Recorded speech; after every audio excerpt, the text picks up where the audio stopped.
everybody, Edo here, and I'm here with Paul Peterson. That's me. Hello, that's you. Hello.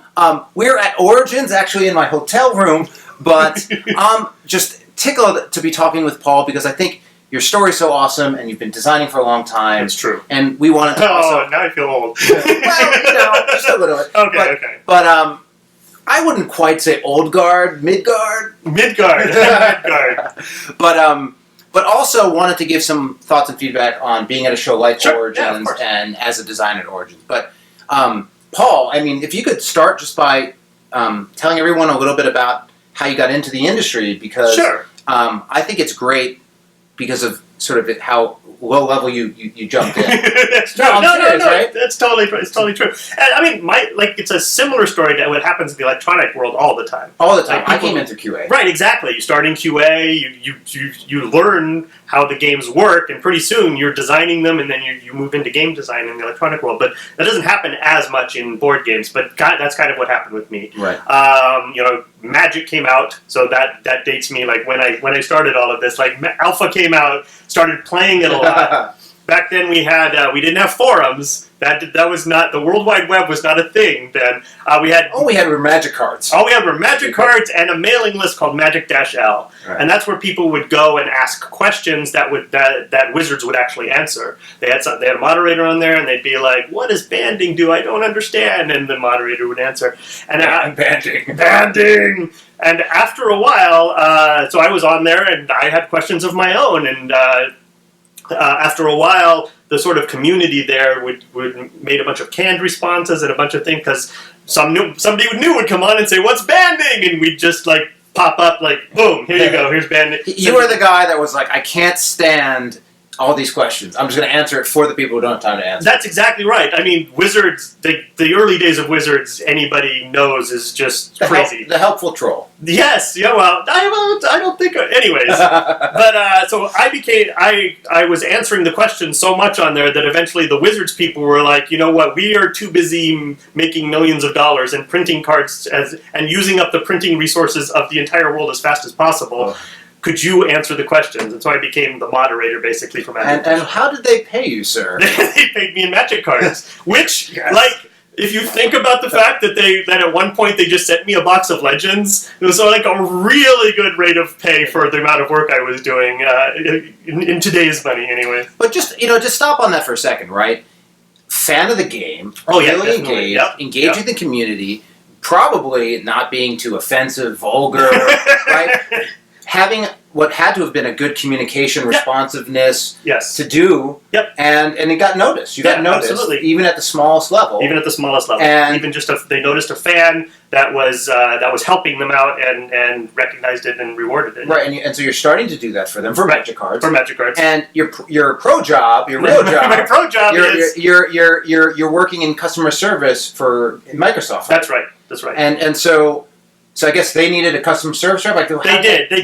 I mean, Magic-L was a great resource for anybody who went there, but like people started calling them, and they needed to be able to answer like the questions from the millions and millions of people who were getting into the game and had the same questions over and over. Right. So they started building a team to do that. And I came in, and they obviously knew me from the Magic-L, and I came in and interviewed and got a job in customer service, and that's how now I was there, moderating Magic-L, but also answering the phones every day. And so you were showing the passion for the product. Right. You were engaging at the bottom. Right. But then you had this other skill that wasn't a skill that they had at the time. Right. I mean, like customer service. You know, they all had some experience, but nobody had like Microsoft. I was trained as a customer service person. You were trained, right? And so then you're in the inside. I'm in the inside, right? I've come into the wall. The walls are around me. And at that point, if I'm, correct me if I'm wrong, but you just start socializing with Richard Garfield and the gang there. Yeah, all the designers and things like that. And just being part of the team. Right. Maybe and this is true in video games and QA in a development studio. The QA guys are the ones who always playing games in the evening and around. That's and right. Sort of the people who know exactly what's happening in the world, right? Or coming and saying, this is a problem, and here's why I think this is a problem. Right. Like the ones who have the talent to be game designers are the ones who not only are like, I tested it 42 times and it broke 35, but they're like, well, it broke 35, but I think it did it because there's a hole in the world here. Or they start actually understanding how things work and being able to talk to you reasonably about them. Yeah, that's sort of where where things started to happen at Wizards of the Coast too. Is I'd play Robo Rally, and then Richard and I would spend 3 hours talking about the game and why this mechanic wasn't working or things like that. And yeah. And so, and just from my experience in QA, right? You're not only we're talking about a final product, right? You're also talking about every stage of development. Right. So you just have, you get this library of information and experience at all these different stages. Right. Exactly. But so you're like hanging out, working together, but you're working together, but you're still the community manager. Yeah. I'm still just one of the. At what point were they like?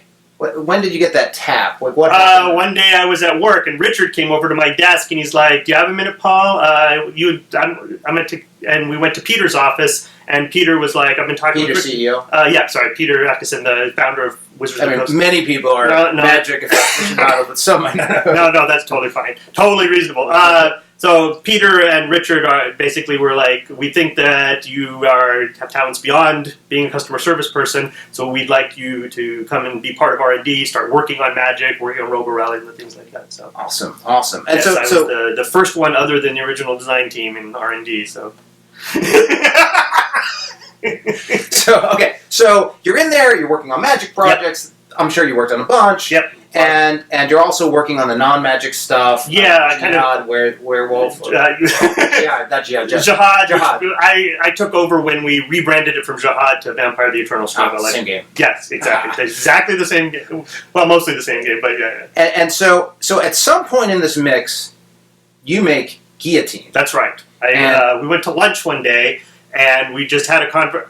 We started joking about jobs that it would be weird to be competitive in, like competitive parking or competitive valets and things like that. And we riffed into, we riffed into like the job that would, like, what job would you never be competitive? Headsman would never be, and it just stuck. And I was like, no, I can do this. So. I'm going to do this. And for me, I may have told you this one point or another, but that was the first game I played with Thomas Denmark, who I ended up designing Murder of Crows with. Right. I'd ever played that was sort of a card game that wasn't Magic or a deck of cards. That was like a gaming experience that was contained and quick. Right. And it was awesome. Oh, and it had the guillotine and everything. Right. I love that little... that was in some editions and not in others. Once I opened one, I was like, there's no guillotine. They're like, haha, money. That's right. But so I really remember that game. And we still play it. Oh, good. Cool. But so you did Guillotine. Right. And at that point... this is it's owned by Wizard. Yeah, absolutely. I was an employee of Wizards of the Coast. But then presumably you do some more stuff with them. Right. But at some point, they have a cutback or. I was laid off from Wizards of the Coast in like 2000, I think. Yeah. Some year, and then you're out on your own again. You've been working there for a long time. Yeah. Career. Yeah, 5 or 6 years, I think. Yeah. And so then what? You. That's when you move into video games. Right? That's right. That's when I started video games. The original art director for Magic the Gathering, if you look at the back of the Magic card, he's responsible for what it looks like. His name's Jesper, and he had left Wizards earlier, and he was doing some contract work with a computer game company in Arizona, making a massively multiplayer online role-playing game. And when I became available after Wizards, he was like, "Well, why don't you interview down there? They could use game designers." So that was my jump into the world. It was a massively multiplayer online role-playing game. Horizons. It was, Empires of Historia. Another weird... That's when I was in QA. Right. When I was entering the industry, one of the games I worked on at Atari... Right. Who was the publisher, was Horizon. Oh, that's awesome. So I was pre-beta. And it needed some work at the time. It did.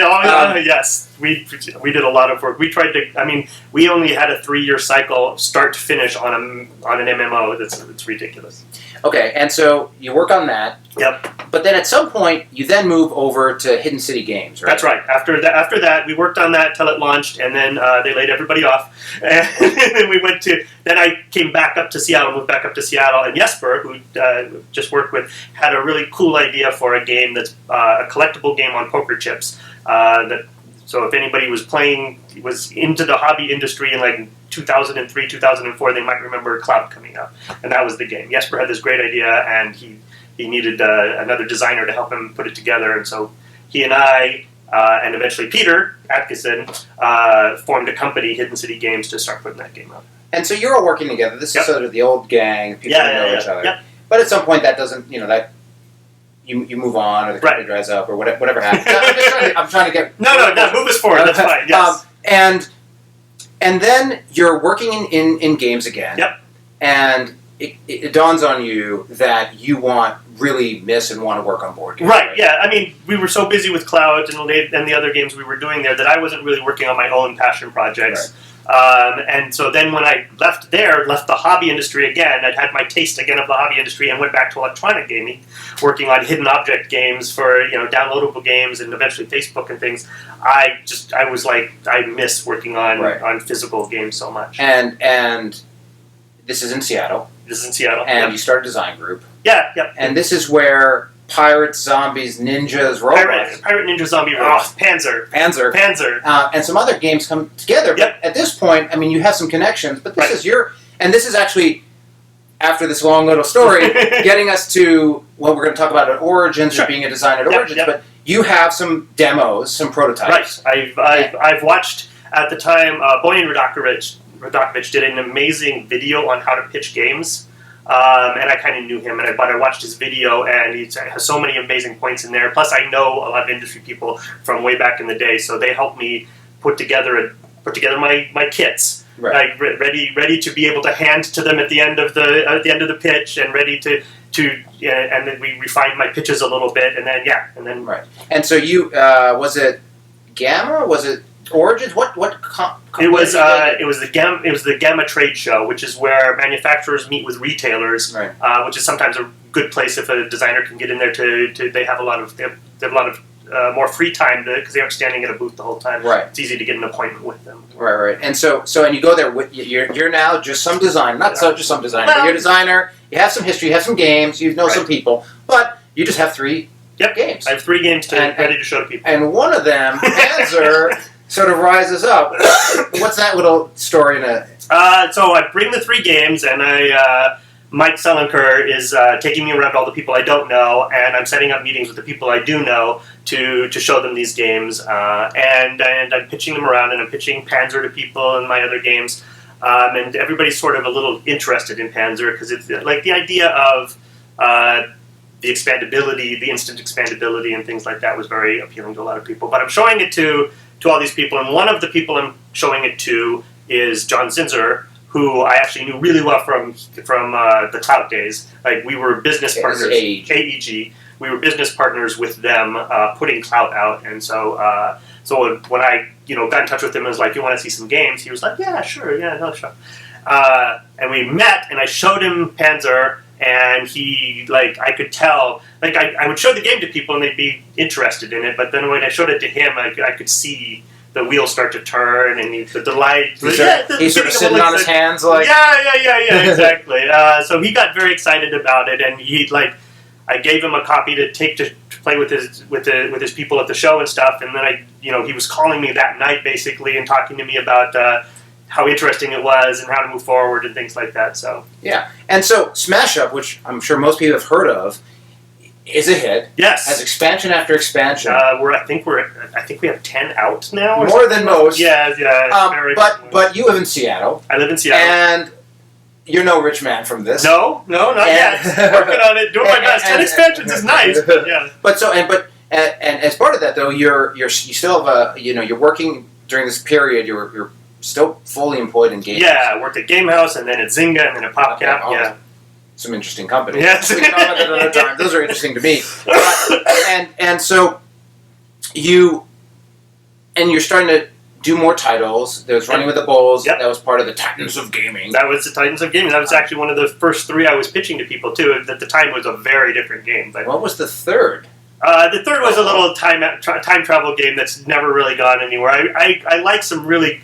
It's about jumping around in time and buying things, and buying brontosaurus meat in way back in prehistoric times, and then taking it to modern day, making hamburgers out of it and selling them as brontosaurus, and everybody's like, "Oh my god, that's great!" Or jumping back and stealing one of Da Vinci's paintings and taking it to a time when they could. Yeah, this is the one that got away, folks. That's the one that got away. Anyway, so and then all the while you're also participating and being part of sort of the fabric of gaming, right? Yes. You're at all these cons. Right. You're part of the Origins Late Night with Mike and James Ernest. Yep.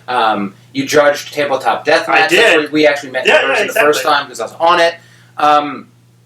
And you're just around and engaged in very nice guy. You can probably stop up next to him and talk to him. But so to sort of get to the sort of rather than just saying, hey, here's 3 hints on being a great designer or what you can do there, and I'm sure people are interested in that, but there's probably other videos of that. When you think of Origins and a convention, and I would say Origins is one of the better pitch cons out there because it's a bigger con, so most people are here, almost everybody. Especially a really small convention, right? A really small convention can be a good place to get time with somebody, but they are not very many people there.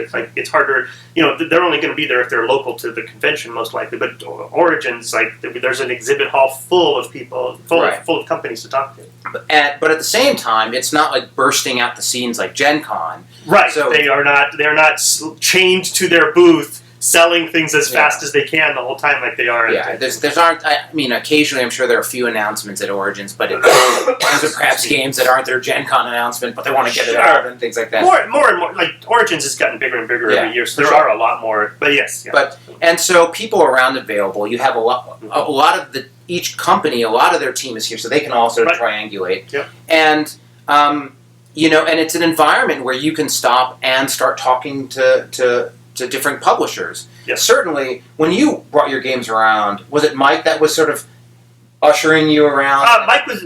I knew AEG very well, and John, and I knew Bo at the time, and so I actually pitched to him because he had GameSmith at the time, and a couple other places. But Mike got me into a lot of places that he thought my games would be appropriate for that I just didn't know anybody. Absolutely. Right. And one recommendation I would make at a convention is to ask Mike to. No, but you're actually, the game industry is so small that you are no more than 2 people away from knowing somebody who's a publisher. That's very possible. Right, go ahead. Oh, and even if you don't, they're really open to that. Almost any of them have an email on their website that you can be like, I'm going to be at this show and I have some stuff to show. Can we make time? Right. Yeah, and that's been my experience. But also just if you have your local con and maybe there's a couple publishers in your region, and you can go to a local convention, get to know somebody. Right.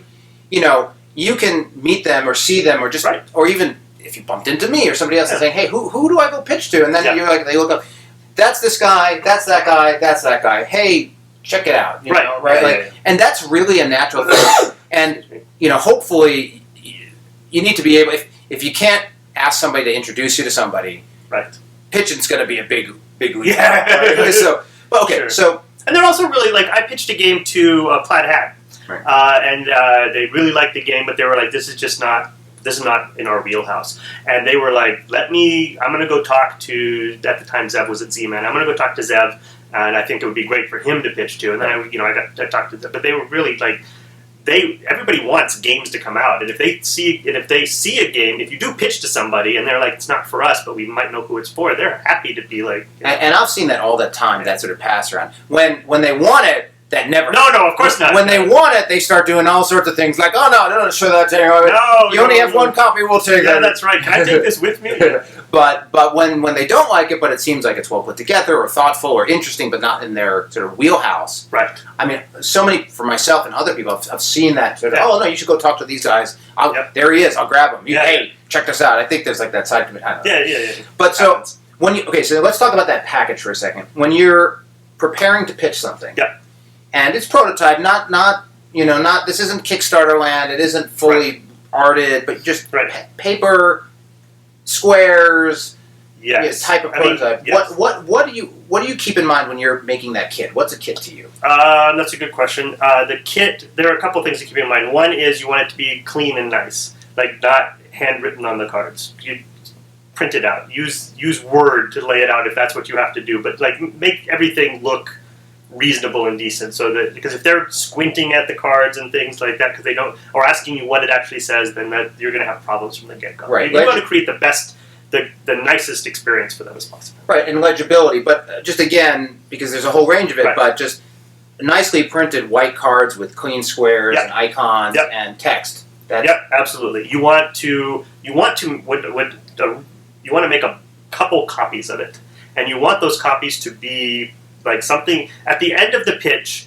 If they like it and they're like, "Can I have a copy?" You want to be able to hand it to them and not and not be like, and in my next meeting I have nothing left, right? I think that's a common mistake. Right. Even if you're not expecting to be successful, even absolutely. if it's a long, having a few copies is critical, and having them on you at the same time. If the iron's hot, you want to strike, and if somebody says, "Can I have that?" you want to be like, "Yes, here you go, sir. Thank you very much." And you don't want to be like, "Well, I was going to show this." You don't want to get into that conversation. You just want to be like, "Here you go." And so, spend the extra 2, 3, 4 hours to make some extra copies. And if they don't get picked up, they don't get picked up. But and at worst, you run out, and then you're like, "Well, I can't. Why don't I mail you one?" Or give me your information. I'll mail you one, or I'll get it to you at the end. I mean, you can do that, but it is good because then they'll just have it, and then they'll play with somebody. And a lot of times,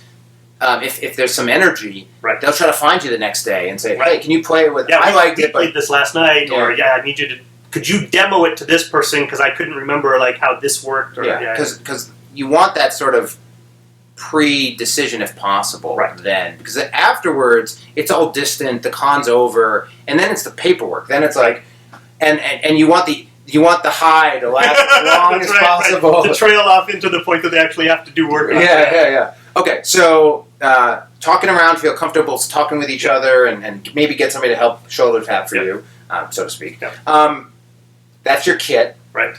I also, a really good thing that I never did, but a friend of mine who was pitching games a couple of years ago was like, well, I made sales sheets for everything. So even if they don't want to take the thing, they're usually happy to take a piece of paper that has a description and a picture, and they'll remember now. They're like, oh yeah, that thing, and that has. You should look around for sell sheets because they can be constructed really well with good play times and how many players and who it's good for, who a good target audience is.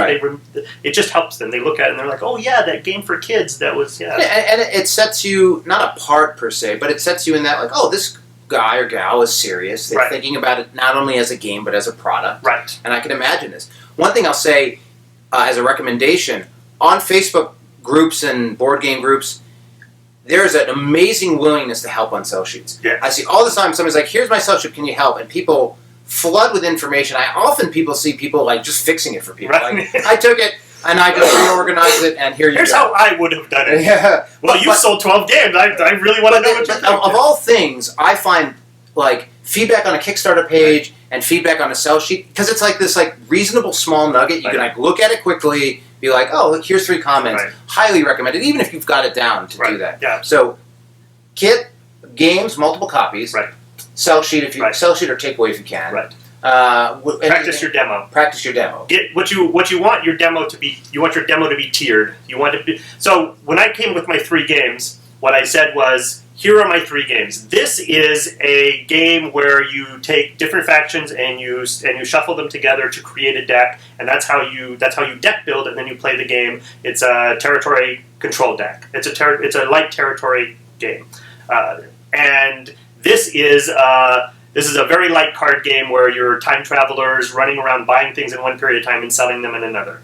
This is the game on a big map where dice are at the top and they run down to the bottom in different interesting patterns. You have the elevator pitch on each of them, and then you say, which would you like to see? And then you need a 5-minute demo of the game.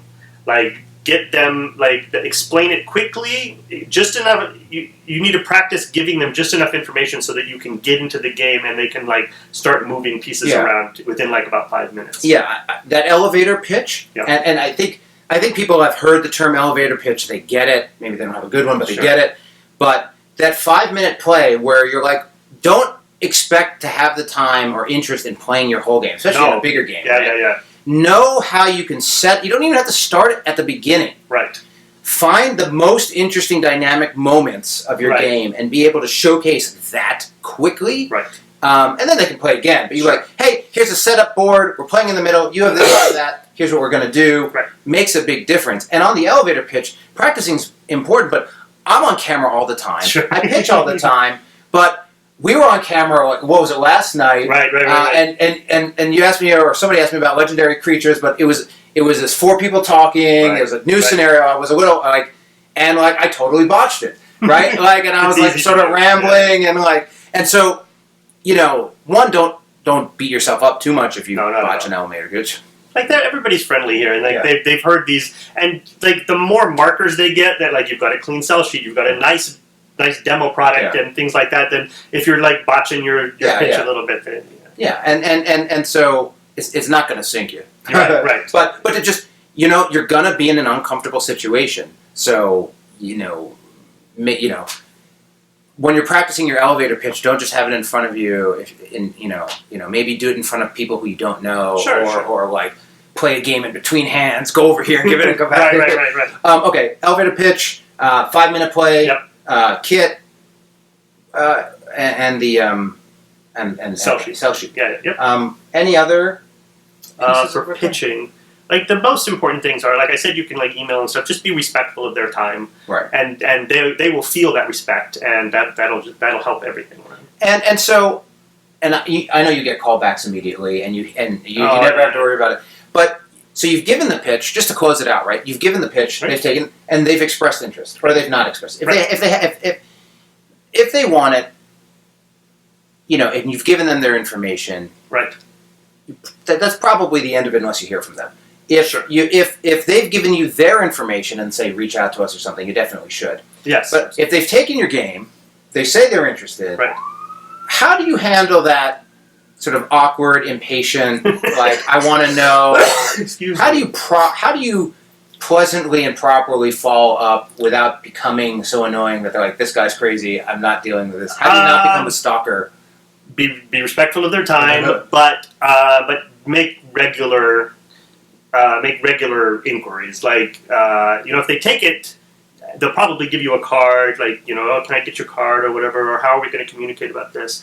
And just ping them sometimes, especially like if you gave it to them at a show, like the next week, there's no communication going to happen. They're back at the office. They're catching up from the thing. They're unpacking everything they said. But they're like dealing with the show for a week or two afterwards. Right. So usually about 2 weeks later is the first time I ping them with, and it's usually good to ask them something very specific about what happened. Like, you said you were going to take it back and show it to them. Have you had a chance to do that? Something like that. And just leave it at that, basically. Right. Just like let them know you still exist and you're still interested, and ask them how things are going. Right. And and if they don't respond, then wait a little bit and do it again. If they do respond, then just start the dialogue and be respectful. And the other thing I'd recommend, I agree with everything you said, is I see this with people a lot. I don't try to game the scenario and sort of create false pressures. And, no. Like, man, they've looked at games so many times and dealt with people. They know what an email looks like when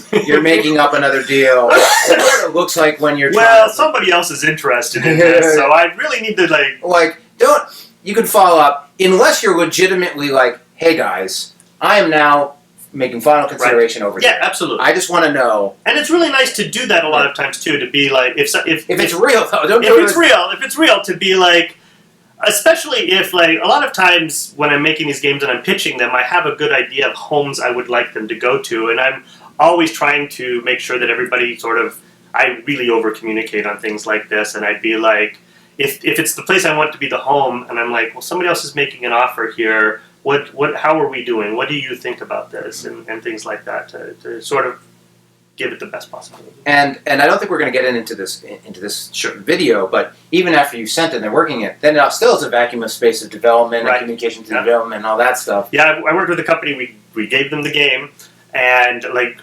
pretty much, and we did a bunch of negotiation for the contract and stuff, and then pretty much I did not hear from them for 6 months. Right. But then we show up at a convention at the same time as they're at, and we meet with them, and they're like, "Hey, here's what we've done with it," and they've made lots of huge, cool changes. Like they've been developing the whole time, but really just no community. Some companies are just like that. Yeah.